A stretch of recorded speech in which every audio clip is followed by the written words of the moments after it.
काल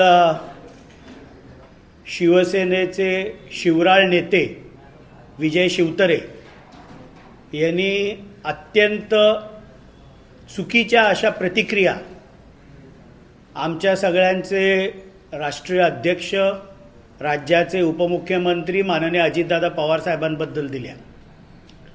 माजी मुख्यमंत्री एकनाथरावजी शिंदे यांना विनंती आहे की सातत्याने राष्ट्रवादीची असलेली शक्तिस्थळ, स्वाभिमान, मग ती बारामती लोकसभा असेल, रायगड लोकसभा असेल, याच्यावर वारंवार शिवसेनेचे नेते हे टीका टिप्पणी करत असतात। माझी माननीय मुख्यमंत्र्यांना विनंती आहे की त्यांनी आपल्या नेत्यांना आवरावं, अन्यथा आम्ही देखील राष्ट्रवादीचे स्वाभिमानी कार्यकर्ते आहोत। कोणाला जर वाटत असेल की कल्याण लोकसभा खूप जिंकणं सोपं आहे, तर राष्ट्रवादीचा स्वाभिमानी कार्यकर्ता वेगळा निर्णय निकाल देखील कल्याण लोकसभेमध्ये लागू शकतो।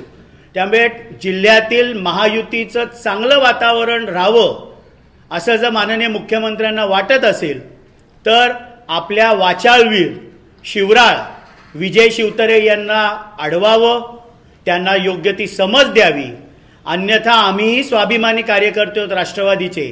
आमच्या नेत्यांवर, आमच्या शक्तिस्थळावर, आमच्या स्वाभिमानावर जर कोण घाला घालत असेल, तर कल्याण लोकसभेमध्ये देखील वेगळा निर्णय आणि वेगळं चित्र हे दिसू शकतं। एवढंच मला या निमित्ताने बोलायचं आहे।